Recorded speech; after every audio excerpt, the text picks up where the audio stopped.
Good morning बंधुरा आज आमादेर टूरेर तृतीय दिन। आज आमरा मुर्शिदाबादे होटेल मंजूषा थेके चेक आउट करब करे एगिए जाबो बाड़िर उद्देश्ये। किन्तु आमरा आज सरासरि बाड़ी जाबो ना, आमादेर प्लान आछे जे जाওয়ার पथे अवश्यई आमरा घुरे देखबो कृष्णनगरेर पुतुलपट्टी। चलुन आमादेर संगे आपनाराও एगिए जाबेन।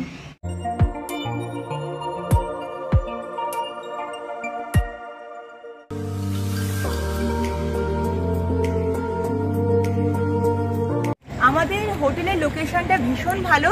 হোটেলে একদম পাশে হচ্ছে ইমামবাড়া আর ওই যে দেখা যাচ্ছে হাজারদুয়ারি। তো ভীষণ ভালো লোকেশন আর পাশ দিয়ে বয়ে চলেছে ভাগীরথী নদী। মুর্শিদাবাদ কিভাবে পৌঁছাবেন, কোথায় থাকবেন, মুর্শিদাবাদে গিয়ে কি কি দেখবেন, এই বিষয়ক দুটি ভিডিও আমাদের ইউটিউব চ্যানেলে আছে। উপরের আই বাটনে ক্লিক করে অথবা ডেসক্রিপশন বক্সে দেওয়া লিংকে প্রেস করে ভিডিওগুলো দেখে নিতে পারেন। মুর্শিদাবাদ থেকে ফেরার পথে আমরা এখন চলে এসেছি নদিয়া জেলার কৃষ্ণনগরে। মুর্শিদাবাদ থেকে কৃষ্ণনগরের দূরত্ব প্রায় 100 কিলোমিটার। আমরা প্রথমেই এসে গেছি রোমান ক্যাথিড্রাল চার্চ দেখতে। এখানে লেখা আছে খ্রিস্ট মন্দির, দুদিকে খুব সুন্দর দুটি স্থাপত্য এখানে আছে।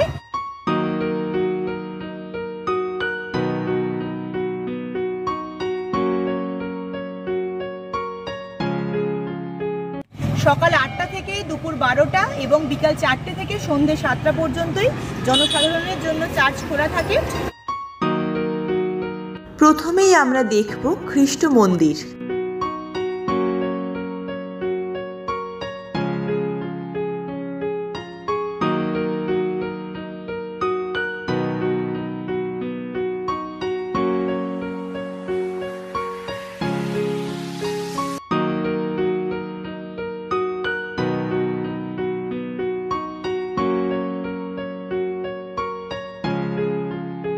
খ্রিস্ট মন্দিরের ভিতর আমরা প্রবেশ করলাম।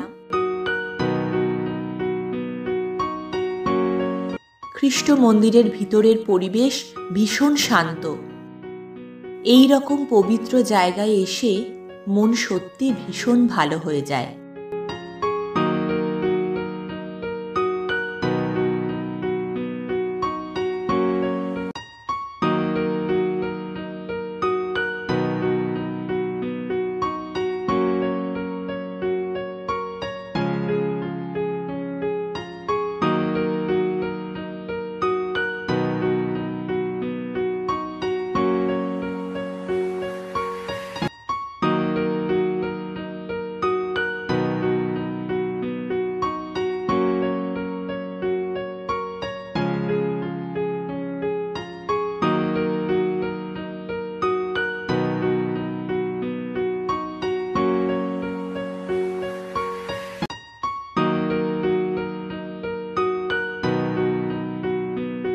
খ্রিস্ট মন্দিরের ঠিক বিপরীতেই কৃষ্ণনগর গির্জা।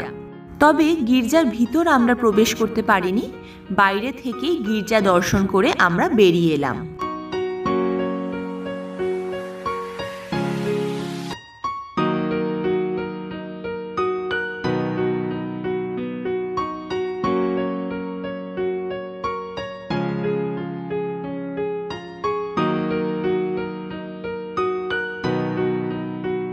আমরা চার্চ দেখে এখন আমরা চলে যাচ্ছি ঘুরনির উদ্দেশ্যে। শিয়ালদা রেলওয়ে স্টেশন থেকে ট্রেনে চেপে রেলপথে 2 থেকে 2.5 ঘন্টার মধ্যেই পৌঁছে যাওয়া যায় কৃষ্ণনগর। এছাড়া হাওড়া ও কলকাতার সঙ্গে সড়ক পথে কৃষ্ণনগর সুসংযুক্ত।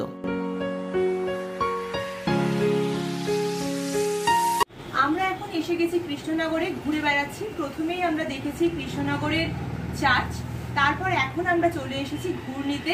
এই ঘুরনি কিন্তু কৃষ্ণনগরের সেই জায়গা যে জায়গা মাটির পুতুল শিল্পের জন্য কিন্তু প্রসিদ্ধ। আমরা ছোট থেকে শুনেছি কৃষ্ণনগরের মাটির পুতুল, আজকে সেই জায়গায় আসার সুযোগ হয়েছে।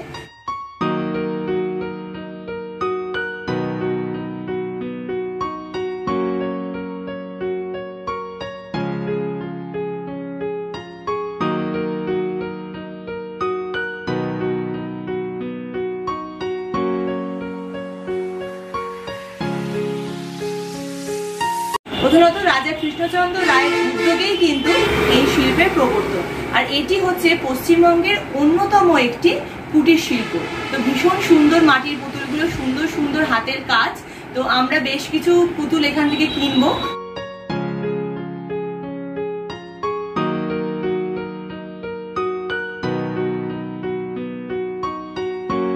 দাদার দোকানেই আমরা এসেছি। আপনি এগুলো কি আপনারই হাতের কাজ? হ্যাঁ। আচ্ছা, কত বছরের দোকান আপনার এটা?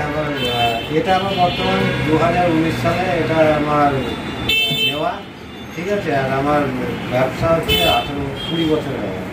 বাহ, খুব সুন্দর। আর এত সুন্দর মাটির কাজ সত্যি দেখে ভীষণ ভালো লাগছে। দাদার সঙ্গেও পরিচয় হলো। এবার আমরা একটু কেনাকাটা করি। আর চলুন আপনারাও ঘুরে দেখুন এই সুন্দর দোকান এবং এই ঘুরনি।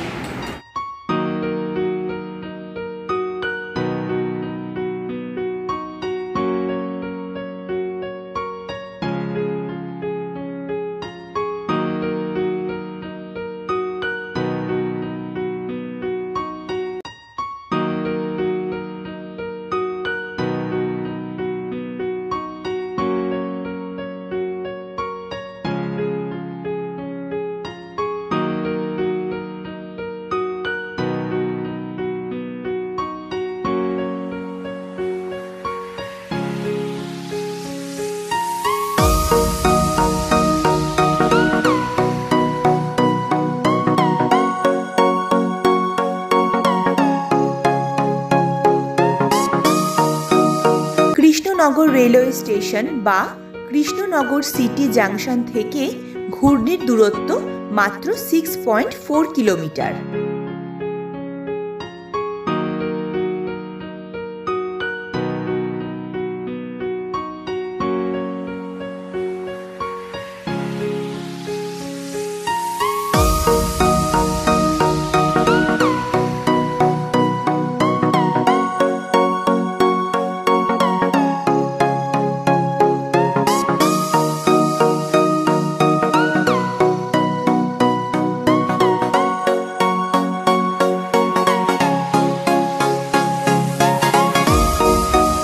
ঘূর্ণির পুতুলপট্টি থেকে পছন্দ মতো বেশ কয়েকটা পুতুল কিনে এইবার আমরা এগিয়ে যাচ্ছি কৃষ্ণনগর রাজবাড়ির উদ্দেশ্যে।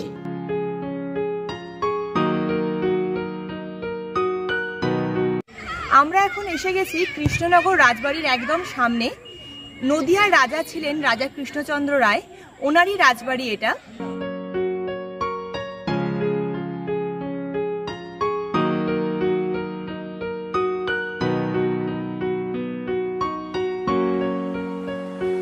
ভরতচন্দ্র রায়গুণাকর, গোপাল ভাঁড়, এনাদের মতো গুণী ব্যক্তিবর্গ একসময় রাজা কৃষ্ণচন্দ্র রায়ের রাজসভা অলঙ্কৃত করতেন।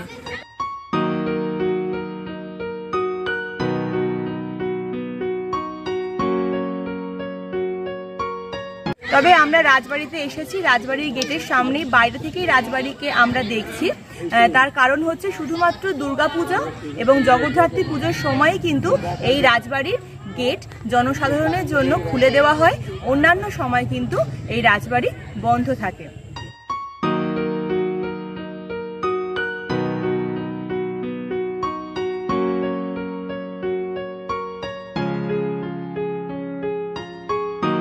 কৃষ্ণনগর যে মাটির পুতুল নির্মাণ শিল্পের জন্য বিখ্যাত, রাজা কৃষ্ণচন্দ্র রায়ের আমলে ওনার উদ্যোগেই কিন্তু এটি শুরু হয়েছিল।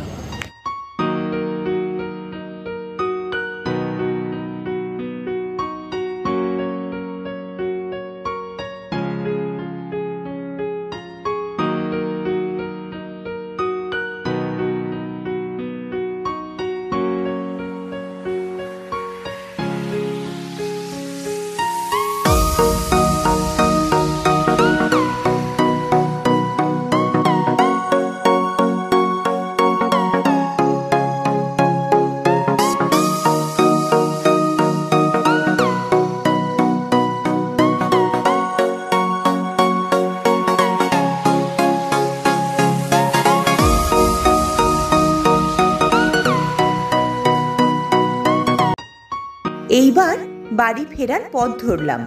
আগামী পর্বে আপনাদের সঙ্গে আবার দেখা হবে নতুন কোনো জায়গায় নতুন কোনো গল্প নিয়ে। সঙ্গে থাকুন, দেখতে থাকুন আমাদের ইউটিউব চ্যানেল।